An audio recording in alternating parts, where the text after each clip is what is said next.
Here's how you can change or turn your crosshair on or off. So first click on the settings, then go down to interface, and on interface we want to go to gameplay HUD.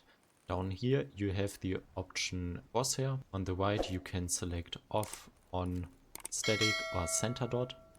So select your preferred crosshair, for example the static crosshair, and now click on show more.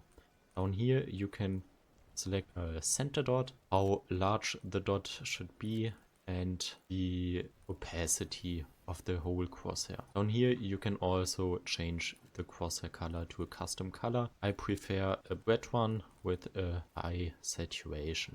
I hope this video was helpful for you, and if you also have the problem to level too slow in BO6, please click here to get a full loadout to level faster in Black Ops 6 multiplayer.